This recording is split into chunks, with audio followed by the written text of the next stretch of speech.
오늘 이 본문을 보면 사무엘서 기자가 어린 사무엘이 살던 시대의 영적인 기상도가 어떻게 됐는지를 1절을 통해서 이렇게 이야기해 줍니다. 제가 한번 읽어봅니다. 아이 사무엘이 엘리 앞에서 여호와를 섬길 때에는 여호와의 말씀이 어땠습니까?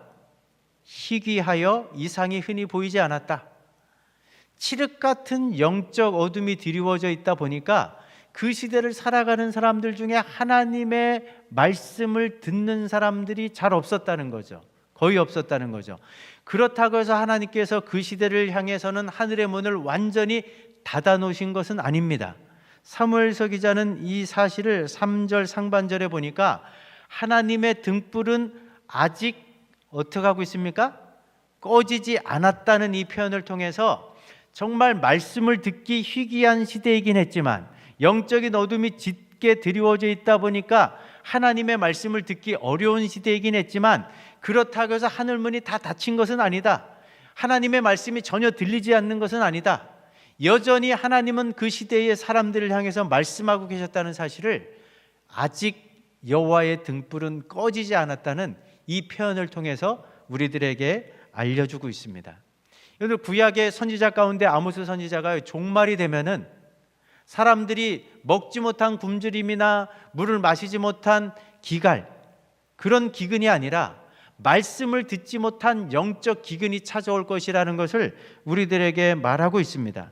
그만큼 영적 어둠의 시대에는 하나님의 말씀을 듣기가 쉽지 않다는 거죠. 왜 그렇습니까? 원수마귀 사단이 자신의 때가 얼마 남지 않음을 깨닫고 여러 가지 발악을 하면서 정말 많은 일들을 꾸미다 보니까 하나님의 말씀을 듣는 것이 쉽지 않습니다. 말씀을 들으려고 하면 방해 공작을 펴기 때문에 이런 일이 벌어진다는 거죠. 그러나 이 아모스 선지자의 외침이 마지막 때가 되면은 하늘문이 완전히 닫혀진다는 그런 의미는 아닙니다. 여러분들 성경 말씀 보면 예수님께서 십자가와 부활을 통해서 구원의 사역을 완성하시고 하늘로 승천하시면서 우리들에게 뭘 약속해 주셨나요? 성령을 보내주겠다. 성령을 통해서 세상 끝날까지 우리와 항상 함께 해주시겠다고 약속해 주신 분이 주님이십니다. 그렇습니다.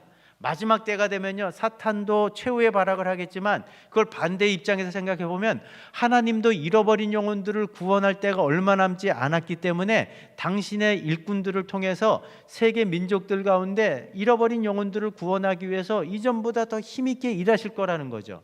여러분들, 하나님의 본심은 어떤 겁니까?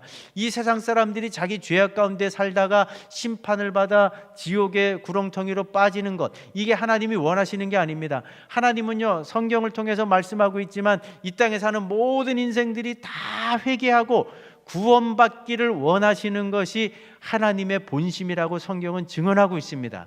그렇기 때문에 하나님께서는 사사시대의 칠흑 같은 어둠이 드리워진 그 시대 한가운데 속에서도 여전히 등불을 밝히시며 그 시대를 살고 있는 사람들에게 말씀하고 계셨습니다.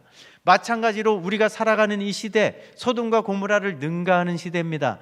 칠흑 같은 사사시대의 어둠, 영적 어둠이 드리워진 시대 한가운데 속에 살고 있지만 하나님은 여전히 저와 여러분들을 향해 말씀의 등불을 켜고 여전히 우리들에게 말씀하고 계신 줄로 믿으시기 바랍니다.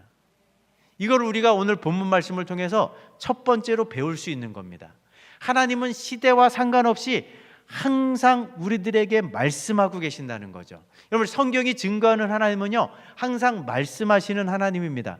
요한복음 1장 1절이 뭐라고 이야기합니까? 천지 만물이 창조되기도 훨씬 이전인 태초에 말씀이 계시니라. 이 말씀이 하나님과 함께 계셨으니 이 말씀은 곧 하나님이시니라. 하나님은 말씀하시는 분으로 존재하신다는 겁니다. 그 하나님께서 태초에 말씀으로 천지 만물을 창조하셨습니다. 그 거룩한 말씀으로 지금 이 세상 만물을 붙들고 계십니다. 마지막 때가 되면 그 능력의 말씀으로 세상 만물을 회복할 것이라고 성경은 우리들에게 이야기해주고 있다는 거죠. 그리고 성경을 보시면요, 하나님께서 우리 인생들을 찾아오실 때 항상 말씀으로 찾아와서 만나주십니다. 믿음의 조상 아브라함을 찾아오셔서 뭐라고 말씀하십니까? 너는 내 본토 친척 아비 집을 떠나서 내가 내게 지시할 땅으로 가라고 말씀하시면서 아브라함을 찾아오셨습니다. 뿐만 아니라 하나님께서는 가시나무 떨기 불꽃 한가운데서 모세를 부르십니다. 모세야 모세야, 내가 지금 서 있는 곳은 거룩한 땅이니 내 발에서 신을 벗으라 라고 말씀하시면서 모세를 찾아와 만나 주시는 것을 볼 수 있습니다. 오늘 사도행전 말씀 보면 하나님께서, 우리 주님이 사울을 찾아오셔갖고 사울아 사울아 내가 왜 나를 핍박하느냐? 사울이 깜짝 놀라갖고 지금 이렇게 말씀하시는 분은 도대체 누구십니까? 그러니까 영광 가운데 부활하신 주님이 내가 핍박하는 예수다, 분명한 음성을 들려주시면서 사울을 만나 주십니다. 오늘 본문에서도 보면 어린 사무엘을 찾아오셔갖고 사무엘아 사무엘아 말씀하시면서 그 사무엘을 만나 주시는 것을 오늘 본문을 통해서 확인할 수 있는 거죠. 그렇습니다. 하나님은요, 모든 시대 속에서 항상 하늘의 문을 열어두시고 우리들에게 말씀하고 계시는, 지금도 살아계신 하나님인 줄로 믿으시기 바랍니다. 우리는요, 죽은 하나님을 믿고 있지 않습니다. 살아계신 하나님, 지금도 우리들에게 끊임없이 말씀하고 계시는 그 하나님을 지금 우리가 믿고 있는 거죠. 근데 여기서 오해가 없으셔야 됩니다. 많은 분들이 평생 신앙생활하면서 하나님의 음성을 그럼 들어봤습니까? 하면은 자기는 못 들어봤다고 고개를 절레절레 흔들어요. 여러분들 성도들이 생각하는 하나님의 음성은요, 우리가 지금 육성으로 말하는 것처럼 이런 음성을 듣기를 원하는데, 하나님은 이런 방식으로 가끔씩 찾아오시기도 하지만 이건 정말 인생의 예외적인 경우고, 하나님은 무엇을 통해 우리에게 말씀하시는지 디모데후서 3장 16절 17절 말씀을 같이 한번 읽어보십니다. 모든 성경은 하나님의 감동으로 된 것으로 교훈과 책망과 바르게 함과 의로 교육하기에 유익하니 이는 하나님의 사람으로 온전하게 하며 모든 선한 일을 행할 능력을 갖추게 하려 함이라. 끊임없이 말씀하시는 그 하나님은 하나님의 감동으로 기록된 이 성경 말씀을 통해서 우리를 찾아오시고 우리들에게 당신의 음성을 들려주신다는 거죠. 성경이 어떤 겁니까? 하나님의 감동으로 기록된 책이기 때문에 끊임없이 우리가 어떤 길을 가야 되는지에 대해서 교훈해 주는 책입니다. 우리가 잘못된 길로 접어들었을 때는요, 그것을 책망하시고 그 죄의 길에서 돌아서게 하시는 분, 그래서 다시금 바른 길을 걷도록 우리를 잡아주시는 분, 하나님이 기뻐하시는 의의 길을 걷도록 만들어주시는 분이 우리가 믿는 하나님인데, 그 하나님은 침묵하시는 분이 아니에요. 죽으신 분이 아닙니다. 살아계신 분이고 이 기록된 성경 말씀을 통해서 끊임없이 우리들에게 말씀하시는 분이라는 거죠. 그래서 여러분들, 시편 기자가 진짜 복 있는 사람이 어떤 사람이냐, 뭐 장수하는 사람이 아니고 건강한 사람이 아니고 재물이 많은 사람이 아니고 이 땅의 복을 누리는 사람이 아니고, 진짜 복 있는 사람은 어떤 사람이냐, 이 하나님의 말씀을 주야로 묵상하는 사람. 그 사람이 받는 복이 뭡니까? 악인들의 꾀를 쫓지 않습니다. 죄인들의 길에 서지 않습니다. 오만한 자들의 자리에 앉지 않습니다. 아무리 심각한 영적 기근이 불어닥쳐도 잎사귀가 마르지 않습니다. 시절을 쫓아 계절을 따라 풍성한 열매를 맺습니다. 말씀 붙잡고 살아가는 인생들은요, 하나님이 끝까지 함께 하시면서 그 걸음을 형통의 길로 인도해 주신다고 시편 기자가 찬양하고 있지 않습니까? 오늘 이 시간, 하나님은 침묵하시는 분도 아니고, 하나님은 죽은 분도 아니시고, 여전히 살아계신 분이시고, 여전히 우리들에게 말씀하시는 분이라는 사실을 오늘 이 시간 마음속에 깊이 새길 수 있는 그런 은혜가 있기를 주의 이름으로 축복합니다. 하나님은 시대와 상관없이 항상 말씀하고 계시는 분이라는 것이 오늘 본문이 주는 첫 번째 교훈입니다. 그런데 이렇게 말씀하시는 하나님을 옆에 두고도 지속적으로 듣지 못하는 한 사람이 소개되는데, 바로 그 사람이 누굽니까? 엘리입니다. 오늘 이 본문을 얼핏 보면은 사무엘에게 초점이 맞춰져 있는 것 같지만 사실은 엘리에게 초점이 맞춰져 있는 겁니다. 하나님은 엘리에게 무엇인가 말씀하고 싶어서 계속해서 찾아오셨는데 기가 꽉 막힌 엘리가 하나님의 음성을 듣질 못합니다. 하나님의 음성을 분별하지 못합니다. 그러니까 엘리 가장 가까이에 있던 사무엘에게 찾아오셔갖고 사무엘이 가서 대신 엘리 집안에 대한 메시지를 전하라고 지금 하시는 장면이 우리가 읽은 본문의 말씀이에요. 뒤이어지는 구절을 읽어보면요, 사무엘을 통해서 엘리에게 하나님께서 전하려고 하는 메시지가 이런 말씀이었습니다. 사무엘상 3장 12절부터 14절까지 한번 읽어보십니다. 내가 엘리의 집에 대하여 말한 것을 처음부터 끝까지 그날에 그에게 다 이루리라. 내가 그의 집을 영원토록 심판하겠다고 그에게 말한 것은 그가 아는 죄악 때문이니 이는 그가 자기의 아들들이 저주를 자청하되 금하지 아니하였음이니라. 그러므로 내가 엘리의 집에 대하여 맹세하기를 엘리 집의 죄악은 제물로나 예물로나 영원히 속죄함을 받지 못하리라 하였노라 하셨더라. 무시무시한 말씀입니다. 심각한 심판의 메시지입니다. 사무엘을 불러가지고 사무엘에게 소명을 주는 메시지가 아니었어요. 너가 모시고 있는 스승 엘리에게 가서 엘리 집안에 대한 이 심판의 메시지를 똑바로 전해라. 왜 엘리는 하나님의 음성을 듣지 못했을까요? 하나님은 지속적으로 엘리에게 말씀하고 계셨는데 왜 듣지 못했을까요? 하나님께서 다양한 채널을 통해서 사실은 엘리에게 말씀하고 계셨는데 지속적으로 하나님이 하시는 메시지를 무시해버렸기 때문에 그렇습니다. 성경 몇 구절만 한번 찾아볼까요? 사무엘상 2장 22절 23절 한번 읽어보십니다. 엘리가 매우 늙었더니 그의 아들들이 온 이스라엘에게 행한 모든 일과 해망문에서 수종드는 여인들과 동침하였음을 듣고 그들에게 이르되 너희가 어찌하여 이런 일을 하느냐? 내가 너희의 악행을 이 모든 백성에게서 듣노라. 하나님은요, 그 백성들이 입을 통해서 회자하는 그 소문을 통해서 엘리에게 먼저 말씀하셨어요. 주변 사람들을 통해서 너의 아들들이 하나님을 업신여기고 하나님의 성소를 더럽히고 심지어는 그 성막에서 수종드는 여인들과 백주대낮에 동침하는 이런 이방 신전에서나 벌어지는 이 끔찍한 일을 행하고 있다. 이런 사무치는 소리가 엘리의 귀에 들렸는데도 불구하고 그냥 가벼운 훈계 정도로 넘어가 버립니다. 대수롭지 않게 넘깁니다. 그러니까 하나님께서 이렇게 주변적인 간접적인 사인을 갖고는 안 되겠구나, 직설화법을 통해서 일깨워줘야 되겠구나. 그래서 무명의 선지자를 보내시죠. 여러분들 사무엘상 2장 27절 29절 34절도 한번 읽어보실까요? 하나님의 사람이 엘리에게 와서 이르되 너희는 어찌하여 내가 내 처소에서 명령한 내 제물과 예물을 밟으며 내 아들들을 나보다 더 중히 여겨 내 백성 이스라엘이 드리는 가장 좋은 것으로 너희들을 살찌게 하느냐? 내 두 아들 홈니와 비느하스가 한 달에 죽으리니 그 둘이 당할 그 일이 내게 표징이 되리라. 엘리가 자꾸 못 알아들으니까 하나님께서 직접적으로 무명의 선지자 한 명을 보내셔갖고 말씀하시는 거예요. 우리식으로 표현하면 목회자 가정의 자녀들이, 중직자 가정의 자녀들이, 우리 성도의 가정의 자녀들이 정말 주일 성수도 안 하고 하나님 품을 떠나서 마음대로 인생을 사는 거예요. 근데 그런 것들을 부모가 다 지켜보고 있는데도 그냥 방치해 두는 겁니다. 그러니까 느닷없이 어느 한 사람이 찾아와가지고 너가 분명히 알고 있는 그 죄 때문에 너의 집안이 심판을 받게 될 것이다. 너가 어떻게 하나님보다 자식들을 더 중요하게 생각하느냐? 어떻게 하나님보다 물질을 더 앞세우느냐?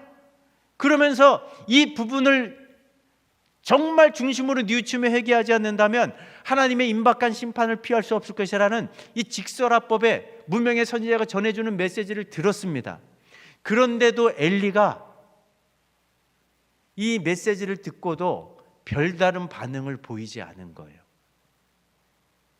그 끝에 오늘 3장의 말씀이 벌어지는 겁니다. 도무지 이제는 어떤 채널을 통해서도 들을 수 있는 귀가 완전히 이제는 막혀버렸어요. 그러니까 엘리 가장 가까이 있던 사무엘을 흔들어 깨워가지고 엘리에게 말씀하고 계신 거죠. 그래서 오늘 본문 2절 말씀 보면 그 엘리가 처한 영적인 상태를 엘리의 눈이 점점 어두워져서 거의 보지 못하게 되었다. 이건 뭐 엘리가 나이가 많아갖고 노안이 왔다거나 백내장, 녹내장이 생겼다는 얘기가 아닙니다. 그가 처한 영적인 상태가 얼마나 심각한지를 이 장면을 통해서 우리들에게 보여주고 있는 거죠. 이 엘리의 모습을 통해서 우리가 두 번째로 배우게 되는 게 뭡니까? 하나님은 오늘도 끊임없이 우리를 찾아오셔서 말씀하시는데 자칫 잘못하면 우리도 엘리처럼 말씀하시는 하나님의 음성을 듣지 못할 수가 있다는 것을 우리들에게 일깨워 주시는 거죠. 사복음서 말씀 보면요, 예수님께서 당시 종교 지도자들의 가장 큰 문제점이 무엇인지를 지적하시면서 말씀하신 적이 있어요. 너희들이 이 눈은 뜨고 있지만 영적인 눈이 감겨가지고 아무것도 보지 못하고 있다. 너희들이 귀는 열려 있지만 영적인 귀가 닫혀갖고 아무 소리도 듣지 못하는 이것이 너희들의 가장 큰 문제라는 사실을 예수님께서 일깨워 주신 적이 있습니다. 여러분들, 이사야 선지자가 당시 시대 백성들 왜 하나님의 음성을 듣지 못하는가, 왜 하나님과의 소통을 하지 못하는가, 그 결정적인 요인이 무엇인가를 이사야 1장 15절에서 이렇게 말씀한 적이 있는데 같이 한번 읽어보십니다. 너희가 손을 펼 때에 내가 내 눈을 너희에게서 가리고 너희가 많이 기도할지라도 내가 듣지 아니하리니 이는 너희의 손에 피가 가득함이라. 이스라엘 시대 이스라엘 백성들은 오해를 하고 있었습니다. 하나님 도대체 어디서 무엇을 하고 계십니까? 우리가 당하는 고통을 왜 돌아보지 않으십니까? 왜 침묵하십니까? 왜 말씀하지 않으십니까? 그런 이스라엘 백성들에게 하나님이 답답한 심정으로 말씀하십니다. 내가 언제 너희 말들을 듣지 않았느냐? 언제 너희들의 신음에 내가 귀를 기울이지 않았느냐? 다만 너희들의 손에 피가 가득하기 때문이 아니냐? 너희들이 지은 죄를 회개하고 하나님과 나 사이에 막혀있는 그 죄의 담을 허물고 그러면서 나에게 소통을 했더라면 충분히 소통이 가능했을 텐데 왜 두 팔 벌려서 하나님의 이름을 부르면서도, 왜 하늘을 향하여 부르짖고 기도하면서도 왜 너희들이 지은 죄의 문제를 먼저 해결하지 않느냐? 바로 고백하지 않는 죄 때문에, 회개하지 않는 죄가 바로 이 소통의 창구를 가로막고 있다는 사실을 이사야 선지자를 통해서 우리들에게 일깨워주고 계신 거죠. 오늘 이 시간 성령 하나님께서 정말 여러분들 평생 신앙생활하면서 아직도 하나님의 음성을 듣지 못한다고, 나는 단 한 번도 하나님의 음성을 듣고 있지 못하다고 그렇게 스스로 생각하시는 분들이 있다면 하나님에 대해서 오해하지 마십시오. 하나님은 여러분들에게 끊임없이 지금도 말씀하고 계십니다. 다만 말씀하시는 그 하나님의 음성을 내가 듣지 못하고 있을 뿐입니다. 엘리처럼. 그러면 무엇 때문에 내가 하나님의 음성을 듣지 못하고 있는가? 이사야 선지자가 이야기하고 있는 것처럼 혹시 하나님과 나 사이에 막혀있는 죄가 있진 않은가? 고백하지 않은 죄가 있진 않은가? 회개하지 못한 죄가 있지 않은가? 처리되지 못한 죄의 문제가 나를 가로막고 있는 것은 아닌가? 그런 부분에서 우리 자신들을 점검해 볼 수 있는 오늘 이 아침 될 수 있기를 주의 이름으로 축복합니다. 여러분, 지난 한 주의 삶을 놓고 보더라도요, 하나님은 여러분들 가족 식구들, 여러분들이 만나는 그런 사람들을 통해서도 메시지를 던지고 계십니다. 여러분들의 삶 가운데 벌어지는 소소한 일상적인 조그마한 일들을 통해서도 하나님은 끊임없이 여러분들에게 무엇인가 메시지를 던지고 계세요. 제가 코로나 3년의 팬데믹을 통해서 하나님이 던지시는 이 시대의 메시지를 분명히 말씀드렸잖아요. 우리 인생들이 얼마나 연약한 인생인지, 정말 우리가 살아가는 시대가 얼마나 불확실하고 불안정한 시대인지, 그렇기 때문에 우리가 믿고 의지할 분은 이런 때일수록 여호와 하나님 한 분밖에 없다는 사실을 이 코로나19의 3년 가까이 계속되는 팬데믹을 통해서 끊임없이 말씀하고 계신 겁니다. 여러분들 지금 우크라이나 전쟁 상황을 듣고 계시잖아요. 우크라이나가 생각보다 선전을 해가지고 빼앗겼던 땅들을 점점 더 찾아가는, 이것이 마땅한 것임에도 불구하고 많은 사람들이 마음을 졸이고 있는 이유가 뭡니까? 계속해서 코너로 몰리면 몰릴수록 푸틴이 아무도 생각하지 않았던, 아무도 그럴 거라고 생각하지 않는 핵카드를 결국은 꺼내드는 것은 아닌가? 이거를 우려해갖고 바이든도 지금 아마겟돈이라는 그런 어떤 이제 표현까지 써가면서 이 위중하고 엄중한 상황들을 지금 이야기하고 있는 그런 시대 속에 살고 있지 않습니까? 이런 시대적인 어떤 사건들을 통해서 하나님께서 우리들에게 분명하게 메시지를 던지시는 게 뭡니까?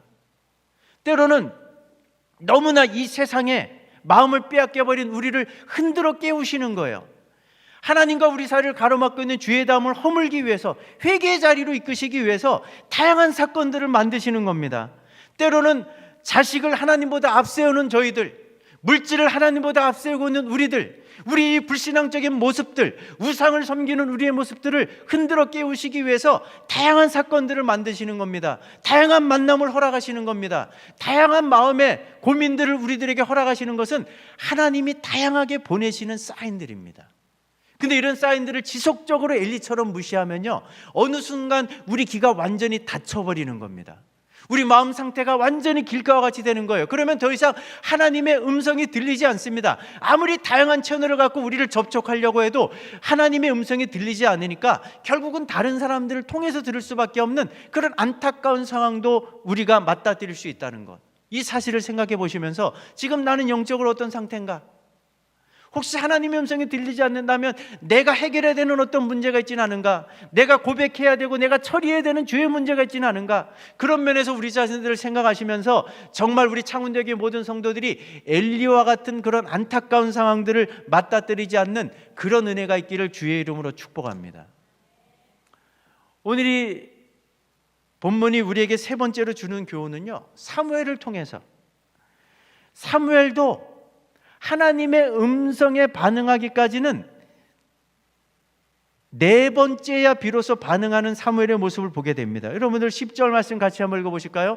여호와께서 이마에 서서 전과 같이 사무엘아 사무엘아 부르시는지라 사무엘이 이르되 말씀하옵소서 주의 종이 듣겠나이다 하니, 10절 말씀 보시면요, 동사가 3개 나오는데 임하였다는 것은 찾아오셨다, 서셨다, 또 사무엘아 부르셨다, 이 세 가지 동사가 이 히브리 단어로 보면은 미완료 형태입니다.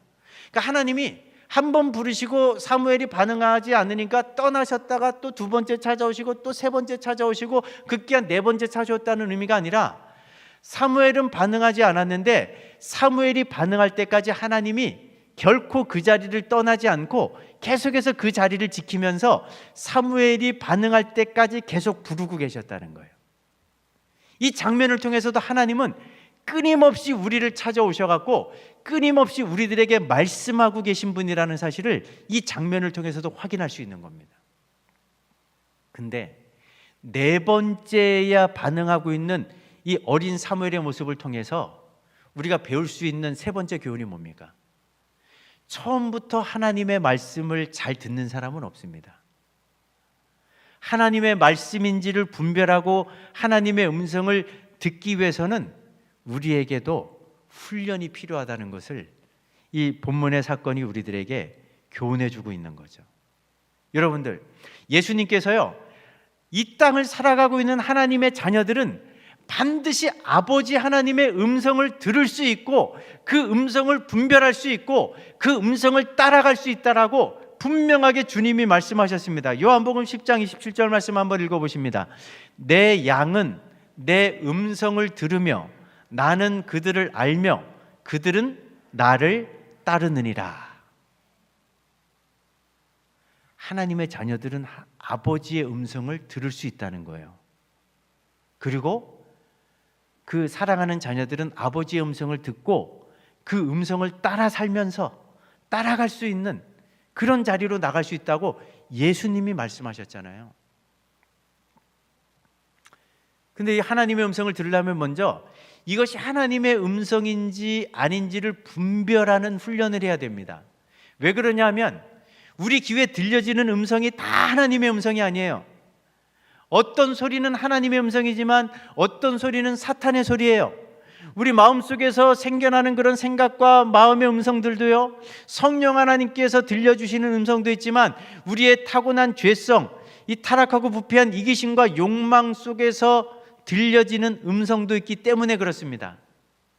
그래서 찰스 스탠리 목사님이 하나님의 음성을 듣는 방법이라는 그런 책을 통해서 하나님의 음성과 사탄의 음성을 어떻게 구분할 수 있는지 그거를 정리를 해놨는데, 제가 집약적으로 좀 몇 가지만 소개해드리면 이렇습니다. 여러분들의 마음속에 어떤 생각이 들어왔습니다. 어떤 음성이 들려왔는데 그 들어온 생각과 들려진 음성이 성경 말씀과 일치하지 않는다면 그건 하나님의 말씀일까요? 아닐까요? 하나님의 말씀이 100% 아니죠. 아무리 생생한 육성으로 들렸다 할지라도 성경 말씀에 어긋나면 그건 하나님의 음성이 아닙니다. 그건 사단이 주는 음성이죠. 뿐만 아니라 여러분들이 들은 음성이 여러분들이 생각하기에는 합리적인 것 같지만 쉽고 쉽고 편하고 모든 사람들이 가는 넓은 길로 가게 만드는 것이라면 그것 또한 하나님의 말씀이 아닙니다. 다시 말해 여러분들로 하여금 세상과 타협하게 만들고 신앙의 양심을 거스르게 만들고 십자가의 고난과 희생을 외면하게 만드는 그런 쪽의 메시지가 전달된다면 이건 하나님이 던지시는 음성이 아니라는 거죠. 또 우리가 들은 음성이 다른 사람들을 화나게 만들고 다른 사람들을 미워하게 만들고 다른 사람들에게 복수하게 만드는 그런 쪽의 메시지가 전달된다면 이것도 하나님의 음성이 아닙니다.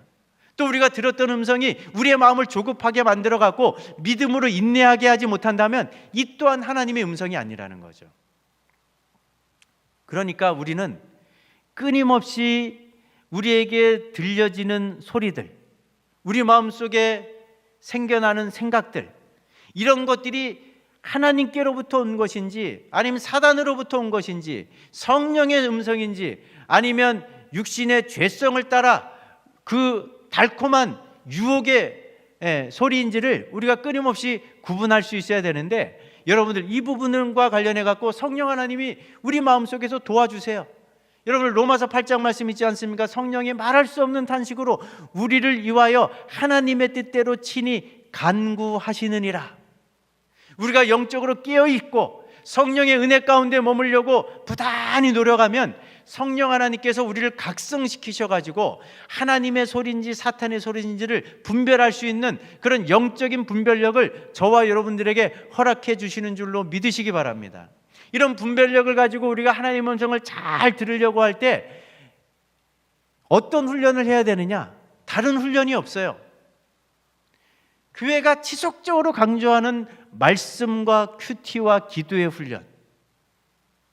지금 2022년도도 벌써 이제 10월달 두 번째 주일을 맞이하게 되는데 연초에 여러분들이 말씀을 읽기를 시작했다가 이제 흐지부지 중간에 되고 지금은 성경을 덮어놓고 사는 분들이 계십니까? 오늘 주부에도 보면 이제 이번 주 성경 읽기가 마태복음하고 마가복음인데, 여러분들 어린 사무엘도 그냥 어느 날 갑자기 마른 하늘에 날벼락 치듯이 갑자기 말씀이 들려진 게 아닙니다.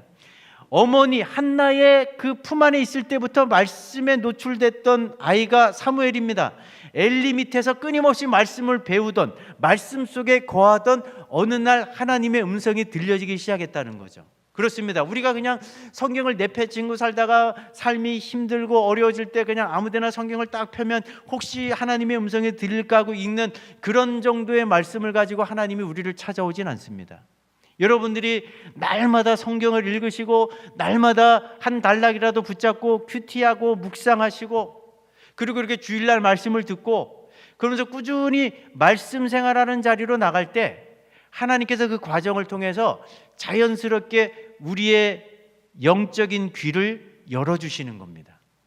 그러면 말씀을 통해서 우리 삶 속에서 필요한 것들이 무엇인지, 무엇을 원하고 계시는지, 지금 나에게 주시고자 하는 하나님의 메시지가 무엇인지를 말씀을 통해서 분별할 수 있고 들을 수 있게 되는 겁니다. 이 말씀이 첫 번째 훈련이고요. 두 번째는 기도의 훈련을 하셔야 되는데 특별히 듣는 기도가 필요합니다. 여러분들 기도 생활은 각자 다양한 방법대로 기도 생활을 하고 계시는데 어떤 방식으로 기도 생활하든지 간에 기도에는 반드시 전반전이 있고 후반전이 있어야 됩니다. 전반전은 내 사정을 다 아뢰고 내 소원을 아뢰고 내 것을 다 쏟아내는 시간이 전반전이라면, 후반전은 내가 그동안 읽었던 말씀, 묵상했던 큐티의 말씀들, 또 들었던 성경 말씀들, 또 설교의 말씀들, 이런 것들을 마음속에 다 담아두고 이 말씀을 근거로 하나님께서 오늘 나에게 무슨 말씀을 하시는지, 무슨 음성을 들려주시는지 듣는 기도가 반드시 기도의 후반전에서 이루어져야 되는 거죠. 이 두 가지 훈련이 계속되다 보면요, 말씀과 기도를 통해서 우리 영적인 안테나가 아주 높이 세워지면, 예전에는 안테나가 이렇게 높이 세워지지 않았을 때는 하나님이 메시지를 던지시는데 그거를 포착을 하지 못했어요. 그런데 말씀과 기도를 통해서 우리가 영적인 에너지가, 영적인 안테나가 높이 세워지면 하나님이 사건을 통해서, 환경을 통해서, 시대적인 어떤 이슈를 통해서, 또 내가 만나는 사람과의 대화 속에서 던지시는 메시지가 다 포착이 되는 거예요. 우리가 영적으로 깨어 있으면요, 바울이 이야기하고 있는 것처럼 성령 안에서 무시로 성령으로 기도하는 사람이 되고 나면 주파수가 하나님께 딱 맞춰지게 되면 하나님이 던지시는 메시지를 정확하게 포착하게 되면서 성경이 말하는 에녹처럼 하나님과 날마다 동행하는 삶의 자리로 나가는 줄로 믿습니다. 말씀을 맺겠습니다. 하나님은 오늘도 우리에게 말씀하시는 분입니다. 우리는 죽은 하나님을 믿지 않아요. 우리는 살아계신 하나님, 지금도 우리들에게 말씀하시는 하나님을 믿고 있는데, 혹시 엘리처럼 나에게 끊임없이 말씀하시는 그 하나님의 음성을 듣지 못하게 만드는 요인이 무엇인가를 한번 생각해 보시고, 하나님의 말씀을 듣기 위한 훈련, 이 말씀과 기도의 훈련을 통해 하나님의 음성을 듣고 그 말씀 가운데 거하면서 주님과 날마다 동행하는 시편 기자가 그렇게 찬양하고 있는 진정한 복을 받아 누리는 우리 창운대교회 모든 성도들이 될 수 있기를 주의 이름으로 축복합니다.